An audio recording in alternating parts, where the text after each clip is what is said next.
नमस्कार, आप देख रहे हैं हल्ला बोल। आपके साथ मैं हूं अंजना ओम कश्यप। पाकिस्तान मानने को तैयार नहीं है और इसीलिए पूरे हिंदुस्तान से एक सुर में एक ही आवाज बार बार कि क्या फिर से उसके अकल ठिकाने लगाने के लिए भारत को इलाज करना पड़ेगा। और वो इसलिए क्योंकि जम्मू के एयरफोर्स स्टेशन में अगर ड्रोन के जरिए, सूत्रों की माने तो चीन से ये ड्रोन खरीदे गए थे, ड्रोन के जरिए 2 धमाके किए जाते हैं। हालांकि इसमें कोई नुकसान नहीं हुआ है, लेकिन ये संकेत खतरे का बड़ा है और भारत इस खतरे की गंभीरता को समझ रहा है। लेकिन सवाल यही है कि हम आखिर पाकिस्तान को फिर से कैसे जवाब देंगे और ऐसी हिमाकत उसने की कैसे, अलर्ट होने के बावजूद ऐसी घटना घटी कैसे, इन सब पर बातचीत करेंगे। कई राजनीतिक मेहमान हमारे साथ जुड़ेंगे चर्चा में, लेकिन सबसे पहले आपको अपनी ये रिपोर्ट दिखाते हैं। इसके जरिए आप समझेंगे कि आधी रात पाक की ये नापाक साजिश आखिर क्या थी। पाकिस्तान के आतंकी संगठनों ने इस घटना को अंजाम दिया है।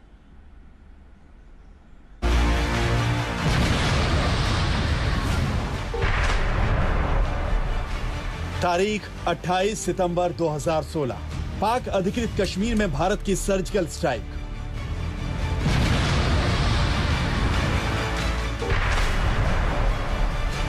तारीख 26 फरवरी 2019, पाकिस्तान के भीतर घुसकर एयर स्ट्राइक।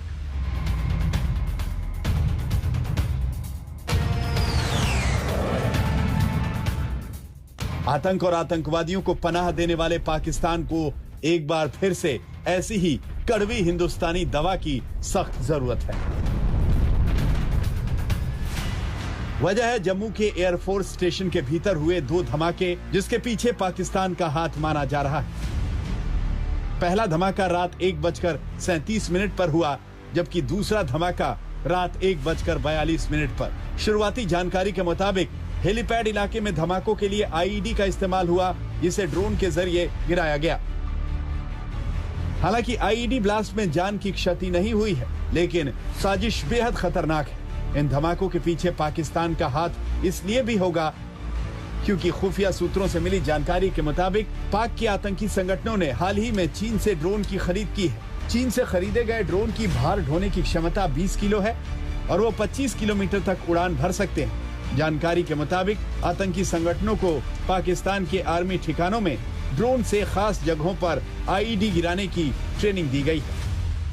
आज की तारीख में हमारे पास एंटी ड्रोन टेक्नोलॉजी और ऐसा सिस्टम फुली इफेक्टिव नहीं है। Indian navy smart shooter smash 2000 plus खरीदने की कोशिश कर रही है और एयरफोर्स और आर्मी के लिए स्मार्ट शूटर इजराइल से खरीदने के लिए कोशिश हो रही है, बातचीत चल रही है। डीआरडीओ ने सिस्टम डेवलप किया है, बट वो फुली तरह से अभी इफेक्टिव ग्राउंड पे नहीं है। जम्मू के एयरफोर्स स्टेशन में 2 धमाकों के पीछे पाकिस्तान का हाथ इसलिए भी दिख रहा है क्योंकि 24 जून को दिल्ली में जम्मू कश्मीर में सियासी प्रक्रिया को रास्ते पर लाने के लिए मीटिंग के बाद वो बौखलाया हुआ है। एक ही टेबल पर पीएम मोदी और जम्मू कश्मीर के 14 नेताओं को देखकर पाकिस्तान बेचैन है। पाकिस्तान नहीं चाहता कि जम्मू कश्मीर में कभी अमन चैन आए, चाहे वो राजनीतिक हो, प्रशासनिक हो या फिर सामाजिक। 24 जून को कश्मीर में अलर्ट जारी हुआ था कि पाक आतंकी ड्रोन से हमले कर सकते हैं। किसी को बख्शा नहीं जाएगा क्योंकि भारतीय जनता पार्टी की सरकार और श्री नरेंद्र मोदी जी की स्पष्ट नीति है। हम शांति चाहते हैं, हम विकास चाहते हैं, लेकिन हमारी प्राथमिकता में ये दोनों के साथ साथ आंतरिक व बाहरी सुरक्षा भी है। किसी भी ऐसी घटना को हम अनसीरियस नहीं लेंगे। एक एक चीज की जांच की जाएगी और निश्चित रूप से दोषियों पर कड़ी से कड़ी कार्रवाई। जम्मू के जिस एयरफोर्स स्टेशन में दोहरा धमाका हुआ है, वहां से अंतर्राष्ट्रीय बॉर्डर की हवाई दूरी महज 10 से 15 किलोमीटर की है। मतलब इतनी दूरी ड्रोन से आसानी से पूरी की जा सकती है।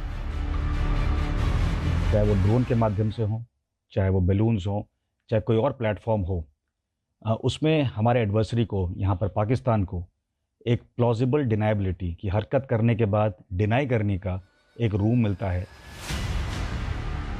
उत्तर भारत के बेहद संवेदनशील सैन्य ठिकानों पर डबल ब्लास्ट के बाद Pathankot, Srinagar airport, Srinagar technical airport और अवंतीपोरा एयरबेस को हाई अलर्ट पर रखा गया है। एनएसजी, एनआईए और स्पेशल फोर्सेस की टीमें जम्मू के एयरबेस पहुंच चुकी हैं। कश्मीर के आईजी ने एनएसजी, एयरफोर्स निदेशक, सीआरपीएफ, बीएसएफ, सीआईएसएफ के साथ आपात बैठक की।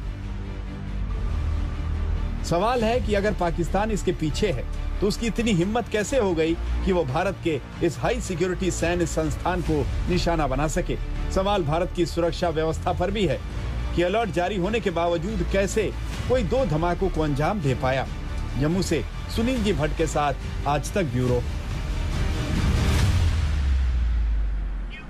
चर्चा की शुरुआत करते हैं। सैयद जफर इस्लाम साहब हमारे साथ सांसद भारतीय जनता पार्टी की तरफ से जुड़ गए हैं। हमारे साथ अभय दुबे प्रवक्ता कांग्रेस पार्टी के, राव भट्ट साहब जो कि वरिष्ठ नेता हैं पीडीपी के, वो हमारे साथ जुड़ रहे हैं। Major general retired GD Bakshi साहब, बहुत स्वागत है सर आपका आज तक, बहुत दिनों बाद आप आए हैं हल्ला बोल में। Lieutenant general retired Sanjay Kulkarni साहब, former chief of the staff 14 corps and DG infantry Indian Army के भी हमारे साथ चर्चा में जुड़ रहे हैं। सबसे पहले मैं आपके पास आना चाहती हूँ जीडी बख्शी साहब। 24 जून को जब भारत सरकार तमाम पार्टियों के साथ, प्रधानमंत्री ने न्योता दिया था और पार्टियों के साथ बातचीत कर रही थी यहां दिल्ली में, तो यह आशंका थी कि यह पाकिस्तान को हजम नहीं होगा, अपने आतंकी संगठनों को वो सक्रिय करेगा। लेकिन फिर भी ऐसी घटना घटती है। पहले तो समझाइए ये कैसे हुआ है और फिर जाएंगे कि इलाज कैसा इसका होना चाहिए।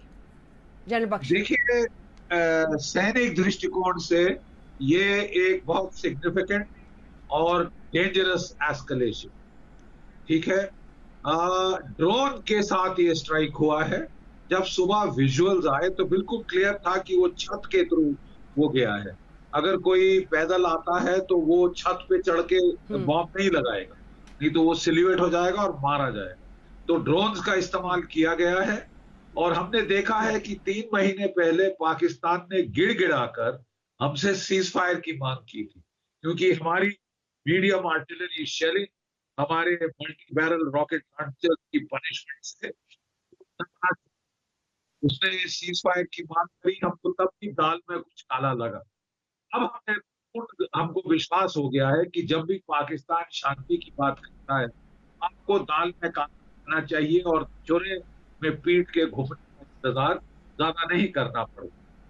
पाकिस्तान ने पूरा फायदा उठाया है ये जो शांति उसको मिली है टेररिज्म को दोबारा बहाल करने के लिए, और उसका जो टेक्निक उसने इस्तेमाल शुरू की है तुर्की और चीन से खरीदे गए ड्रोन्स के जरिए, वो हथियार, पिस्टल्स, AK-57, AK-47 एमिनेशन ऐसा और ड्रग्स जो है वो लगातार ड्रोन से पार करने की कोशिश करता है। लेकिन आज सुबह जो हुआ है वो एक सिग्निफिकेंट एस्केलेशन। अब सबको याद होगा कि आर्मेनिया अजरबैजान के युद्ध में बड़ा सक्रिय जो रोल प्ले किया था वो ड्रोन्स ने प्ले किया। और अगर पाकिस्तान ड्रोन्स का इस्तेमाल करके हमारे एक स्ट्रेटेजिक एयरबेस को टारगेट करने की कोशिश करता है, ये दूसरी बात विफल रही, कोई जानी माली नुकसान नहीं कर पाया। But the fact that he has done this is a significant escalation. और हमको पाकिस्तान को हम पहले क्लियर कर चुके हैं कि अब 30 साल हमने ये सह लिया तमाशा आतंकवाद का, अब हम डिफेंसिव रक्षात्मक होके नहीं लड़े। उरी के बाद सर्जिकल स्ट्राइक हुई थी, 3-4 महीने पाकिस्तान चुप रहा। फिर उसने हिमाकत की, पुलवामा में बालाकोट की स्ट्राइक हुई, 22 महीने पाकिस्तान चुप रहा। अब फिर ये चुलबुली, इनको पीरियोडिक खुजली होती है।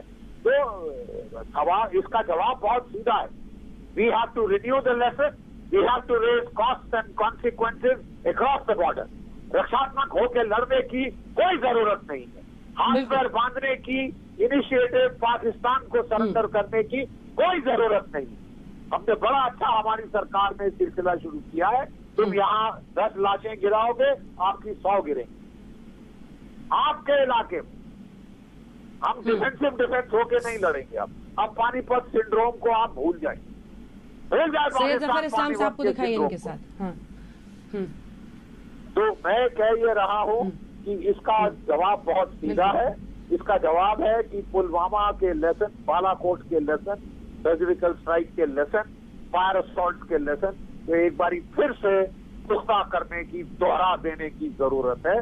जिसको जितना चाहिए उतना हम वहां तक लेके जाएंगे, लेकिन वी विल नॉट टॉलरेट कि आप हमारे इलाके में भारतीय खून का एक कतरा भी बहाओ, एक कतरा भी बहाओ। Let that be very clear. ये वो भारत नहीं है कि जो चुपचाप सह लेगा। We will give it back and in good measure. चाहे चीन के ड्रोन आए हो, चाहे तुर्की के ड्रोन आए हो। बिल्कुल। रविंद्र रैना जी भी हमारे साथ जुड़ गए। जनरल बख्शी जी जी जी बिल्कुल, जनरल बख्शी, रविंद्र रैना भी बीजेपी अध्यक्ष हमारे साथ जुड़े हैं जम्मू कश्मीर के। लेकिन मैं सैयद जफर इस्लाम साहब, सांसद जी, आपसे पहले पूछना चाहती हूँ, क्या कर रही है आपकी सरकार? सवाल ये है कि इसका मतलब आप समझ रहे हैं, आपके एक एयरफोर्स स्टेशन पर वो ड्रोन से अटैक करते हैं, ये कैसे हुआ? ये क्योंकि किस तरह से उन्होंने इसको अंजाम दिया होगा, उसमें लगता है बहुत सारे फैक्टर्स थे, लेकिन आपकी सुरक्षा एजेंसीज को भनक तक नहीं लगी। ये कैसे हुआ और क्या कर रही है आपकी सरकार? देखिए अंजना जी, आपने जो सवाल उठाया है वो जायज़ सवाल है। इसकी जानकारी तहकीकात के बाद ही देनी पड़ेगी। तहकीकात हो रही है, लेकिन मैं इतना ज़रूर कह रहा हूँ कि जो जनरल बख्शी साहब ने कहा, वो एक रिटायर्ड आर्मी ऑफिसर हैं और उन्होंने जो कहा वो बहुत इंपॉर्टेंट बात उन्होंने कही कि अब हिंदुस्तान वैसा हिंदुस्तान नहीं देखा जाता है जो कि एक साइलेंट स्पेक्टेटर रहेगा और डिफेंसिव अप्रोच रहेगा। ये एक दूसरे तरह का भारत है जहां एग्रेसिव स्ट्रेटजी हमने डेमोन्स्ट्रेट की है और जब भी ज़रूरत पड़ी है हमें डेमोन्स्ट्रेट करने में ज़रा सा भी गुरेज नहीं होता, हम कोताही भी नहीं करते हैं। ऐसी बात है कि ये ज़रूर पाकिस्तान बौखला गया है जब से आपने देखा कि जो पीस और अमन का जो इनिशिएटिव जो शुरू किया है आदरणीय प्रधानमंत्री जी ने, उसमें हमारे JNK के जो अध्यक्ष है पार्टी के, वो भी अटेंड कर रहे थे, वो भी उस पर थोड़ी सी रोशनी ज़रूर डालेंगे। लेकिन जो ये पूरा इनिशिएटिव लिया गया है, जो पूरी दुनिया इसके हमायती है, इसको अप्रिशिएट कर रही, वहीं पाकिस्तान जो है में एक रोष है, बौखलाहट है कि ये अमन कैसे। हम तो चाह रहे हैं कि वहाँ अमन ना हो, हम तो हर वो कोशिश करते हैं जिससे वहाँ पर जो है वहाँ के लोग को रेडिकलाइज किया जाए, वहाँ के लोगों को कहीं ना कहीं गुमराह किया जाए और हिंदुस्तान में, कश्मीर में जो अमन ना हो और पूरे हिंदुस्तान को बदनाम करने की कोशिश करे। यहाँ एक ऐसी सरकार है कि आपको मारती भी है और यहाँ अपने लोगों में जो बातचीत का वार्ता होना चाहिए वो करके वो हर चीज़ का समाधान भी निकालती है। तो एक सिंसेबल और सिंसियर सरकार है। जिस तरह से हमने सर्जिकल स्ट्राइक किया था, जिस तरह से हमने एयर स्ट्राइक किया था, आप बिल्कुल निश्चिंत रहिए। और मैं आपके चैनल द्वारा मैं एक बात कहना चाहता हूँ कि देखिए, मैं एक पार्टी का प्रवक्ता होने के नाते नहीं, एक सांसद होने के नाते नहीं, एक देश के नागरिक होने के नाते कहना चाहता हूँ कि जिस तरह से एक सॉफ्ट कंट्री की तरह हिंदुस्तान को देखा जाता था, अब नहीं। पाकिस्तान के प्रधानमंत्री, पाकिस्तान के खुद सांसद में कहते हैं कि फ्लोर पे कहते हैं कि अब हिंदुस्तान से डर लगता है और हमारे जब वो एग्रेसिव स्ट्रेटजी लगाते हैं तो हमें डर लगता है। और हमारे जो एक्सटर्नल अफेयर्स मिनिस्टर उनके और डिफेंस मिनिस्टर के बाद बोली बंद हो जाती है। हम नहीं कह रहे हैं, खुद फ्लोर ऑफ द पार्लियामेंट में पाकिस्तान में ऐसी बात हुई है। तो बिल्कुल ऐसा हुआ है, उसकी जानकारी भी मिलेगी कि क्यों ऐसा हुआ, कैसे हुआ, लेकिन बावजूद इसके कोताहियां रह गई। वो सैयद जफर इस्लाम साहब, बावजूद इसके उसने ये किया है। और इसी पर मैं एक बार रायना साहब से कमेंट ले लूं, उसके बाद मैं अभय दुबे जी आपके पास आ रही हूं। रायना साहब, जब 24 जून को ये बातचीत हो रही थी दिल्ली में, राजधानी में आप भी मौजूद थे, प्रधानमंत्री की बैठक थी, PDP से लेकर NC तमाम नेता वहां पर मौजूद थे, तब से ही आशंका थी, अलर्ट था कि आप इस तरह की घटना को अंजाम दे सकते हैं। बावजूद इसके आपके एयरफोर्स स्टेशन पर ड्रोन से स्ट्राइक करना, मामूली धमाका है कि चोट नहीं आई है लोगों को, किसी को, लेकिन ये अगर आप सिंबॉलिकली देखें तो आप कहीं पर लगता है जैसे आप तैयार नहीं थे, आपने सतर्कता पूरी नहीं बरती, आपकी एजेंसीज नाकाम हो गई। जी अंजना जी, आपको याद होगा कि जिस दिन 24 जून को नई दिल्ली में जम्मू कश्मीर के संदर्भ में माननीय प्रधानमंत्री जी ने सर्वदलीय बैठक बुलाई थी, उन्हीं पीरियड के दौरान में पूरे जम्मू कश्मीर के अंदर हाई अलर्ट कर दिया गया था, सभी एजेंसीज को हाई अलर्ट पर रखा गया था। और क्योंकि हम सब जानते हैं कि इतिहास रहा है कि जब भी कोई वार्ता की, शांति वार्ता की प्रक्रिया आगे बढ़ी है जम्मू कश्मीर के संदर्भ में, पाकिस्तान ने हमेशा खलल डाला है। आपको याद होगा जब श्रीमान अटल बिहारी वाजपेयी साहब बस से लाहौर जा रहे थे, तो जैसे ही अमृतसर पार किया तो जम्मू कश्मीर के बल जराला जो राजौरी जिले में पड़ता है, वहां एक बहुत बड़ा खूनी हमला हुआ था। पूरी बारात के ऊपर आतंकवादियों ने हमला किया था और उसके बाद करगिल के अंदर घुसपैठ की गई थी। जब आगरा के अंदर शिखर वार्ता हुई थी तो जैसे बातचीत आगे बढ़ने का एक शुरुआत हुई तो देश के संसद भवन के ऊपर हमला कर दिया गया। माननीय प्रधानमंत्री नरेंद्र मोदी साहब ने जब प्रधानमंत्री बनने के बाद शांति वार्ता को आगे बढ़ाने की कोशिश की तो पठानकोट जैसी घटना कर दी गई। इसलिए इस बार तो चूंकि जम्मू कश्मीर के अंदर एक पॉलिटिकल डेडलॉक था, उसको खत्म करने के लिए माननीय प्रधानमंत्री जी ने इनिशिएटिव लिया और इस प्रकार की पूरी आशंका थी कि इस प्रकार की वारदात हो सकती है।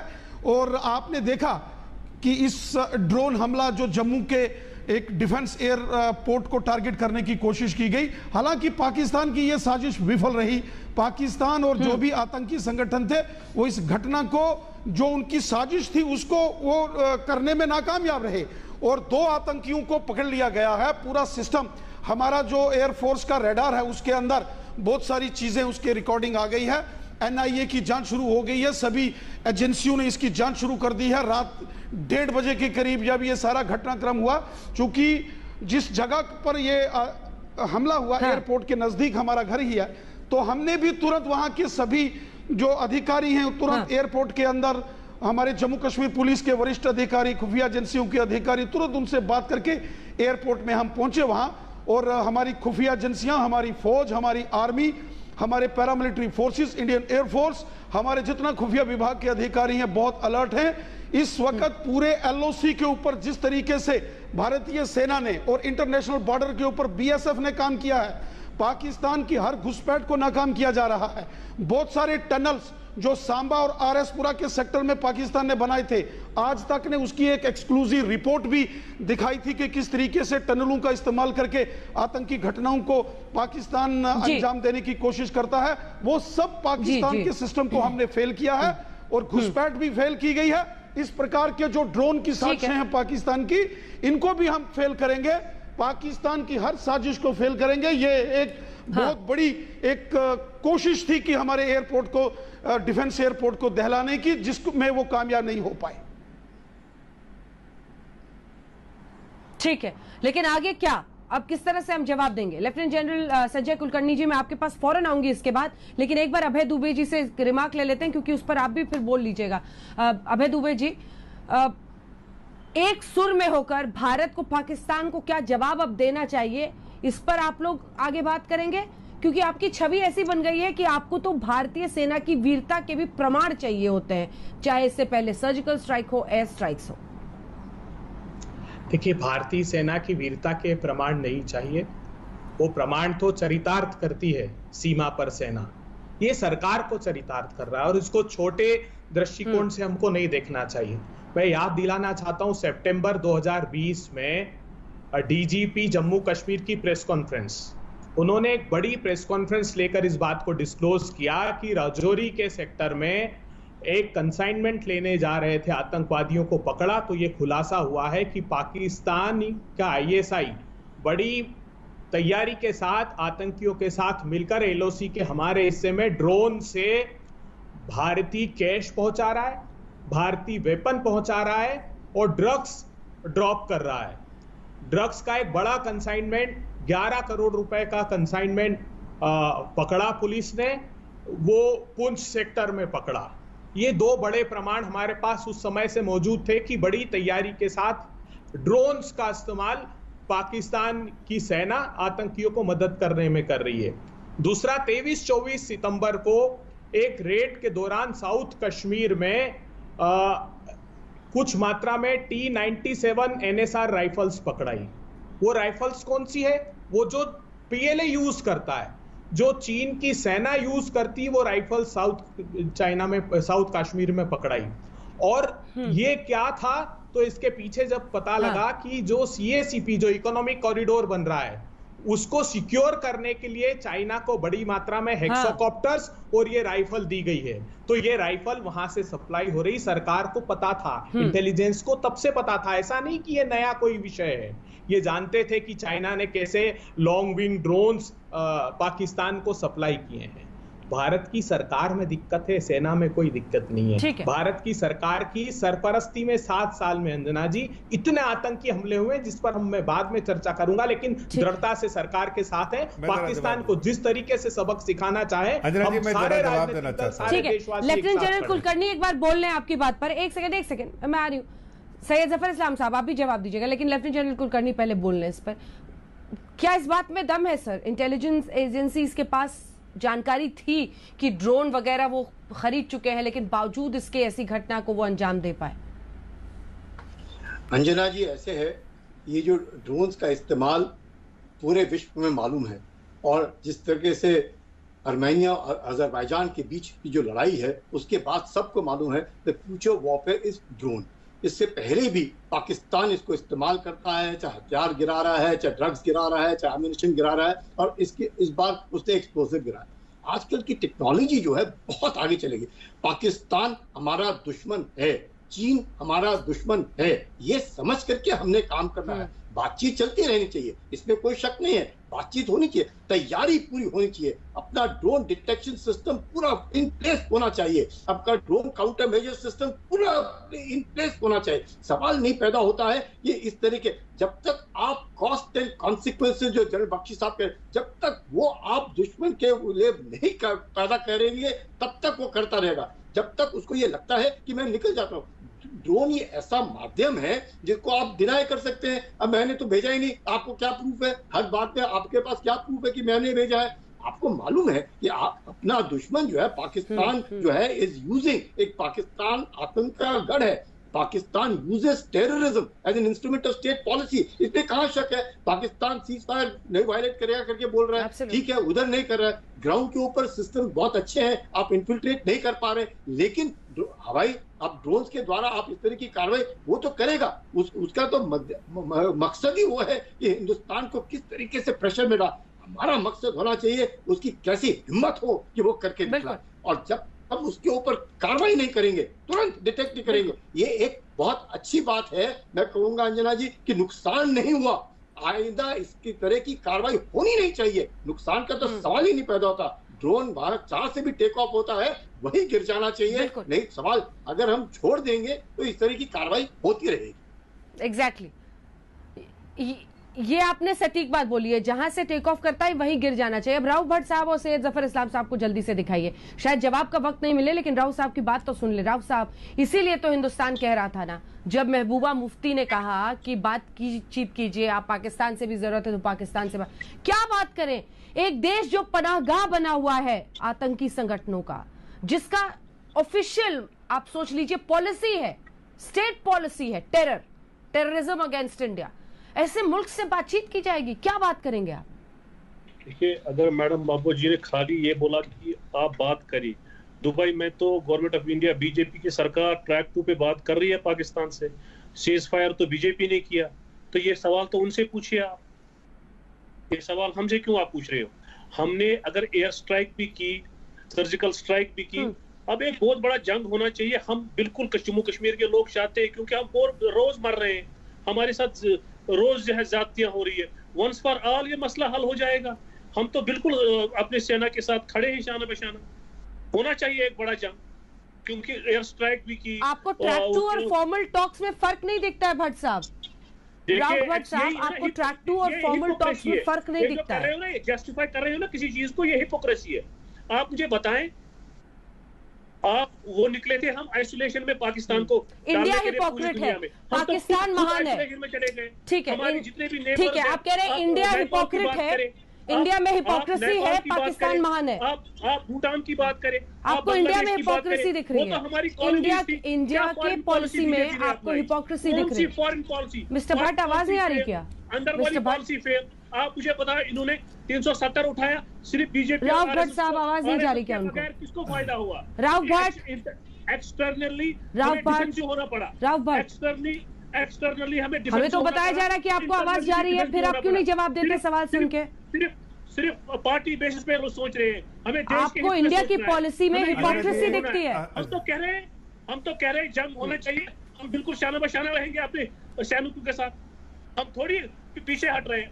मैं जरा जवाब दे दूं इनको, अंजना जी मैं जवाब दे देता हूं। ब्रेक के बाद लौट रहे सैयद जफर इस्लाम साहब। सैयद जफर इस्लाम साहब, मैं आ रही हूँ लौट के जवाब दीजिएगा, आप भी दीजिएगा, रविंद्र रैना जी भी देंगे। आपको इंडिया की पॉलिसी में हिपोक्रेसी दिख रही है, सोचिए जरा क्या बोल रहे हैं आप, और इसी मुल्क में जीते हैं आप, इसी मुल्क में। एक ब्रेक के बाद हम लौट रहे हैं, देखते रहिए आज तक।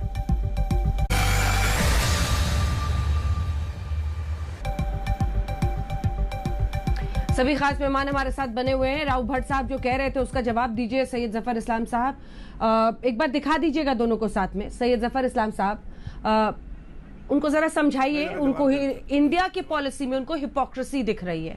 ये वो लोग हैं जो अनुच्छेद 370 की राजनीति करते हुए, अपनी अपनी पॉलिटिक्स करते हुए प्रो पाकिस्तान पॉलिटिक्स करने लगते हैं। आज इनका खून खोलना चाहिए कि इंडिया में इस तरह से अटैक हुआ है, पहली बार किसी मिलिट्री टारगेट पर ड्रोन से अटैक हुआ है। खून इस बात पर खोलना चाहिए पाकिस्तान के खिलाफ, लेकिन हिपोक्रेसी इंडिया में दिख रही है। नहीं, हिपोक्रेसी आप कर रहे हो। आपको जब हम कह रहे हैं कि बीजेपी ने कोई गलत पॉलिसी की, तो राव भट्ट जी, मैं आपका समय आएगा तो आप बोलिएगा। इनका आवाज कम करवाइए, सुनेंगे नहीं। हमने यही पहले बात, अरे सुन लीजिए राव भट्ट साहब, आवाज नहीं जाती है मिस्टर राव भट्ट। जब आपको बिल्कुल हम भारत के साथ हैं, और अगर आपको बर्दाश्त नहीं होता है तो जो बोलना है बोलते रहिए। जब आपने कहा कि ये हिपोक्रेसी है, आपने कहा, जब हमने पॉलिसी बताई इंडिया की कि फॉर्मल टॉक्स बंद है, तो आपने कहा ये हिपोक्रेसी है। नहीं, मैंने कहा आप पाकिस्तान के खिलाफ बोलने में आपकी रूह कांपती है। अंजना जी, पाकिस्तान के खिलाफ बोलिए ना, बोलिए, बताइए पाकिस्तान आतंकियों को शह देता है। एक सेकंड राव भट्ट, अगर आवाज जा रही है, अगर आवाज जा रही है और आवाज कानों में पहुंच रही है, तो फिर सुनिए मेरी बात, बोलिए पाकिस्तान की आतंकी पॉलिसी के खिलाफ, बोलिए पाकिस्तान की आतंकी पॉलिसी के खिलाफ 2 लाइन बोलिए आप। हम तो रोज मर रहे हैं जम्मू कश्मीर के लोग। फिर जलेबी बनाने लगे, जंग हो, ये खत्म हो जाएगा मसला। फिर जलेबी बनाने लगे। हम तो कहते हैं कि अगर हमने इससे पहले ड्रोन पाकिस्तान के लिए एयर स्ट्राइक्स की, अब जंग ही करेंगे वंस फॉर ऑल। हम मुसीबत में हैं, रोज मुसीबत में, हमारे बच्चे मर रहे हैं। आवाज नहीं पहुंचती इनके कानों तक। खत्म हो जाए। एक सवाल पूछ दीजिए तो इधर उधर घूमने लगते हैं। राव भट्ट नहीं, बोलिए पाकिस्तान की आतंकी पॉलिसी के खिलाफ 2 लाइन नहीं बोल सकते आप। डरते हैं आप लोग। आप एंकर तो नहीं लग रहे हो, आप तो स्पोक्समैन आप डरते हैं बोलने में। नहीं, हम नहीं डरते। किसने बोला आपको? आपको यही लगेगा, और आप पाकिस्तान के स्पोक्स पर्सन लग रहे हो आज। देशभक्त होने की आप पाकिस्तान के स्पोक्स पर्सन लग रहे हो।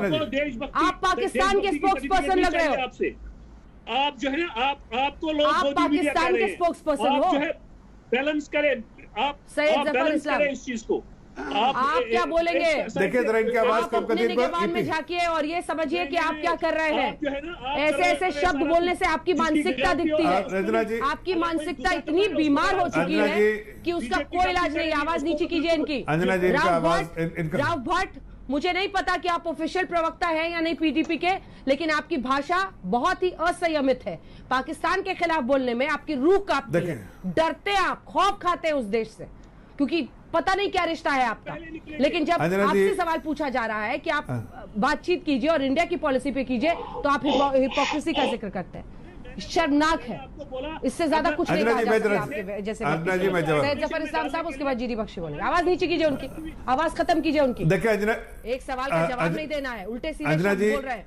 जाके अपने बच्चों को सिखाइए ऐसे उल्टे सीधे शब्द, यहाँ पर जरूरत नहीं है उसकी। सैयद जफर इस्लाम। अंजना जी सबसे पहले तो राव भट्ट को ये बताना चाहते हैं, और इनके मुखिया को भी, इनके द्वारा और इस प्रोग्राम के द्वारा कि दुश्मनों को ठोकना पड़ता है, ठोका जाता है, ना कि उनको इंगेज करके उनसे आके बुला के बात की जाती है। और जहां तक इनको पता नहीं, ट्रैक टू डिप्लोमेसी और बैक चैनल डिप्लोमेसी दुनिया का दस्तूर है। ये कोई फॉर्मल डिस्कशन नहीं, ट्रैक टू डिप्लोमेसी हर देश करता है, और वो क्या होता है किसी को पता नहीं। आपको भी जानकारी नहीं, मुझे भी जानकारी नहीं। ये जो बेहुदा बात कर रहे हैं कि अरे सुन लीजिए, बीच में मत बोलिए, मैं आपके बीच में नहीं बोला। अंजना जी, इनकी आवाज, इनको कान में ईपी नहीं लगाए, इनको कुछ सुनाई नहीं देता है, खाली बोलना ये टीवी पे सुन के बोल रहे हैं। इनको जरा नीचे कर दीजिए। इनकी आवाज दूसरी बात मैं कहना चाहता हूँ, रविंद्र रैना भी बोलना चाह रहे हैं। जनरल बख्शी भी बोलेंगे इसके बाद। मैं इनसे इतना कहना चाह रहा हूँ कि देखिए, दूसरी बात मैं इन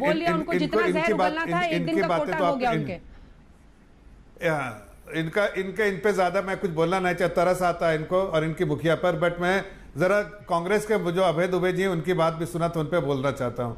उनको वो कह रहे हैं कि हमें प्रमाण नहीं चाहिए। अरे भाई, आप तो जिस तरह से आर्मी से, एयरफोर्स से, जिस तरह आपने बार बार प्रमाण पत्र मांगा, जो भी काम करते हैं आपके लोग उनसे बोलते हैं कि आप दिखाओ, वीडियो दिखाओ, प्रूफ करो। अरे आप तो वैसे ही, जिसको आप मुझे जितनी गालियां दे दो, मुझे जितनी गालियां दे दो, हमें गालियां दे दो, आप तो अच्छे इंसान, पार्लियामेंट का हमने कहा था कि जो पाकिस्तान ने जम्मू कश्मीर का हिस्सा कब्जा रखा है उसको वापस लेंगे। वहाँ बड़ा इंफ्रास्ट्रक्चर डेवलप कर रहा है चाइना और पाकिस्तान। बारी-बारी से अभय जी, मैं आ रही हूं, करता है तो वहाँ देखिए जिस तरह से नापाक पाकिस्तान करता है, वहां जाके आप बैठ जाते, आपके लोग अपनी बात पूरी कीजिए 2 लाइन में, फिर अभय दुबे पाकिस्तान के हिमायती बन जाते। बस 2 लाइन में कह रहा हूं, देखिए जब पाकिस्तान ने नापाक हरकत किया, इनके लोग बड़े बड़े नेता पाकिस्तान के हिमायती बन गए। मनी शक्कर अय्यर को कौन भूल सकता है, सलमान खुर्शीद को कौन भूल सकता है। और जब लगा कि सब कुछ पाकिस्तान जरा डरा हुआ सहमा हुआ है, तो यहां आंख दिखाती है आर्मी को कौन? पाकिस्तान की हिम्मत थी तो कांग्रेस पार्टी आंख दिखाना शुरू करती, प्रमाण पत्र दो, प्रूफ दो। अरे भाई, गालियां देते हो आप फौजियों को, इतना हमारे जवानों को इतनी दिन भर गालियां देते हो और कहते हो कि बाद में कि वैसी वजह से अच्छे आदमी हो। ऐसा नहीं चलेगा। आप देश की पॉलिसी जो है उसको समझिए।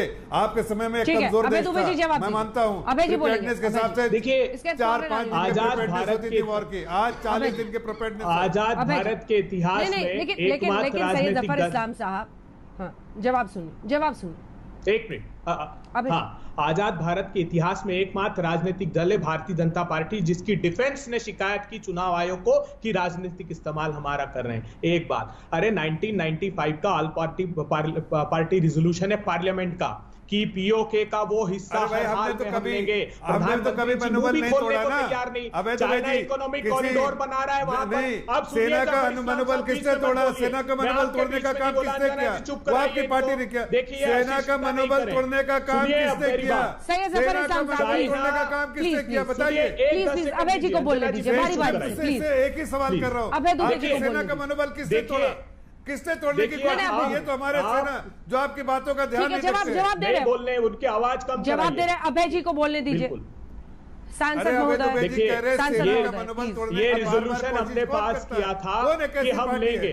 वहां पर बहुत बड़ा इंफ्रास्ट्रक्चर डेवलप कर रहा है चाइना, ये मुंह नहीं खोल रहे। दूसरा, मैं दूसरा प्रमाण देता हूं। चाइना ने 2015 में ही एक व्हाइट पेपर इशू किया है ऑन डिफेंस स्ट्रेटेजी। उसने कहा यूनिफिकेशन ऑफ मदरलैंड पर हम काम कर रहे हैं। वो लद्दाख, अरुणाचल प्रदेश, तिब्बत, नेपाल और भूटान को हथियाना चाहता है। उसी की तर्ज पर लद्दाख में 1200 स्क्वायर किलोमीटर आज भी कब्जा करके बैठा है। कैलाश रेंजेस आपसे खाली करा ली। हमारे रक्षा मंत्री जी ने झूठ बोल दिया कि डिसएंगेजमेंट हो रहा है, चीन की सेना भी हट जाएगी, हमारी सेना भी हट जाएगी। सिर्फ हमारी सेना भारत के हमारे हिस्से से पीछे हटाई गई है। डोकलाम का स्टैंड ऑफ था 71 डेज का। देश को झूठ बोला उस समय आपने कि डिसएंगेजमेंट हो गया, चाइना वापस चले गया। 5 मार्च 2018 को तत्कालीन रक्षा मंत्री निर्मला सीतारमण ने राज्यसभा में स्वीकारा कि उसी स्थान पर चाइना ने परमानेंट मिलिट्री इंफ्रास्ट्रक्चर बना दिया है। देश की आंखों में धूल झोंकना बंद कर दीजिए। हम सब सरकार के साथ है, मगर क्या सरकार देश के साथ दृढ़ता से खड़ी है? सरकार सिर्फ सत्ता की भूख मिटा रही है। प्रधानमंत्री सेना के साथ खड़ी है। स्टैंडिंग कमेटी भी आपके खिलाफ ये बातें। जनरल बख्शी, जनरल कुलकर्णी को दिखाइए, फिर रायना साहब से मैं जवाब लूंगा। ठीक है, जनरल बख्शी। देखिए, आज एक गंभीर घटना हुई है। पाकिस्तान ने पहली बार ड्रोन्स का ऑफेंसिव यूज किया। लॉजिस्टिकल यूज वो कुछ समय से कर रहा है, कुछ महीनों से लगातार वो हथियार, असला, बारूद, पैसे और ड्रग्स ड्रोन्स के जरिए भेज रहा है। चाइनीज, तुर्की ड्रोन उसने काफी खरीदे। आज पहली बार उसने ड्रोन्स का इस्तेमाल ऑफेंसिव तौर पे, मतलब एक्सप्लोजिव गिराने के लिए किया है, वो भी हमारे एक बहुत सेंसिटिव एयर बेस पे। ठीक है साहब। अब यहाँ पे जब भी ऐसी कोई वारदात होती है, चें शुरू हो जाती है, कोर्ट ऑफ इंक्वायरी करो, ये करो, इसको फांसी पे टांगो, उसको गले पे लटकाओ, उसका गला रेत दो। देखिए साहब, जो ड्रोन होता है इसकी रडार क्रॉस सेक्शन नहीं के बराबर होती। इसको रडार पे भी पकड़ना थोड़ा मुश्किल होता है। ठीक है, इसके लिए कुछ इसमें जब तक आपके पास सही इक्विपमेंट नहीं आता, आपको कुछ हदबंदिशें होगी ड्रोन से डील करने में के लिए। उसका सही जवाब है आक्रामक। जैसे को तैसा वो ड्रोन का इस्तेमाल करें। आपके पास कोई ड्रोन की कमी है, आप भी इस्तेमाल करिए। आपके पास फाइटर्स हैं, आपके पास मिसाइल्स हैं, रॉकेट्स हैं, आपके पास क्रूज ब्रह्मोस मिसाइल्स हैं, आपके पास पिनाका है, आपके पास हजारों जो है जरिए वापस पलटवार करने के हैं। अगर वो हमारा एक कतरा भी खून गिराने की कोशिश करता है, एक कतरे के बदले उसको 100 कतरे अपने इलाके में देने होंगे। अदरवाइज हम लोग तो बिल्कुल सारा जो इनिशिएटिव है वो सरेंडर कर देते हैं दुश्मन को। हर पहल वो करे, हर पहल वो करे, पाकिस्तान करे। क्यों करे? हमको भी पहल करनी चाहिए। और जैसे को तैसा ये डिफेंसिव डिफेंस अब नहीं चलेगा साहब, बिल्कुल देश एक्सेप्ट नहीं करेगा, क्योंकि देश को हमने दिखा दिया है। सर्जिकल स्ट्राइक आपको एयर स्ट्राइक से दिखा दिया। That must be continued. Anjana जी, ये वेकअप कॉल है, और क्योंकि ये वेकअप कॉल है, जैसे जनबख्शी भी कह रहे हैं, अगर ये वेकअप कॉल है और हमने देखा है कि एंटी इन्फिल्ट्रेशन मेजर्स में हमें काफी सफलता मिली है, यही कारण है कि अब वो ड्रोन्स का इस्तेमाल कर रहे हैं। अगर वो ड्रोन्स का इस्तेमाल कर रहे हैं तो हमको ड्रोन डिटेक्शन सिस्टम, हमको ड्रोन के काउंटर मेजर्स लगाने पड़ेंगे। जब तक हम टेक्नोलॉजी में उनसे 3 कदम आगे नहीं होंगे तब तक वो इस तरह की कार्रवाई करता रहेगा। पाकिस्तान को जब तक हम सबक नहीं सिखाएंगे, बातचीत करते रहने चाहिए, बातचीत से कोई फर्क नहीं पड़ता है, सबसे बातचीत करनी चाहिए, लेकिन इस बात का जो एहसास है पाकिस्तान या चीन या कोई भी, उनको लगना चाहिए कि वाकई हिंदुस्तान एक मधुमक्खी का छत्ता है, अगर इसमें उंगली दी तो भंडना गए तो उनका नुकसान होगा। जब इस बात का एहसास इन दोनों देशों को होगा कि ये दोनों देश जो है इन्होंने ठान लिए कि हिंदुस्तान के ऊपर प्रेशर डालना है, हिंदुस्तान हमारा दुश्मन है, तो अगर दुश्मन है तो हम भी उनको सबक सिखाने की काबिलियत रखते हैं। और वो जो अपना माइंडसेट है, अपनी जो टेक्नोलॉजी है, रायना साहब आपका जवाब जो अभय जी ने कहा था उस पर। जी सर, वक्त की कमी है सर। जी अंजना जी, अगर पाकिस्तान ने ड्रोन भेजकर रजौरी, पुंछ जैसे क्षेत्रों में हथियार गिराने की कोशिश की या नारकोटिक ड्रग्स गिराने की कोशिश की, तो हमारी सेना, हमारी जम्मू कश्मीर पुलिस और हमारे पैरामिलिट्री फोर्सेस ने पाकिस्तान की हर साजिश को विफल किया है। जम्मू कश्मीर के अंदर आतंकवादी जो सरगना हैं, आतंकी संगठनों के बड़े बड़े जितने भी सरगना हैं, उनको सेना, पुलिस और हमारे सशस्त्र बलों ने मौत के घाट उतार दिया है। जम्मू कश्मीर के अंदर जो स्थानीय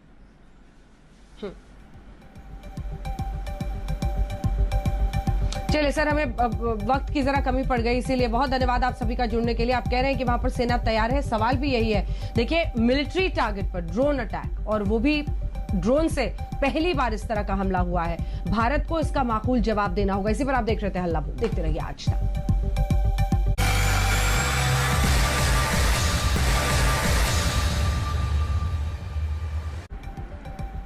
जब जब कश्मीर में हालात सामान्य होते हैं, जब जब कश्मीर में बड़ी पहल होती है, पाकिस्तान की नींद उड़ जाती है। और इसीलिए एक बार फिर से नापाक साजिश को अंजाम दिया है। जम्मू के एयरफोर्स के बेस में उन्होंने जिस तरह से 2 ड्रोन के जरिए अटैक किए हैं, हालांकि नुकसान कुछ नहीं हुआ है, लेकिन संकेत जरूर है कि अब हिंदुस्तान को जवाब देना होगा। इसी पर आप देख रहे थे हल्ला बोल, देखते रहिए आज तक।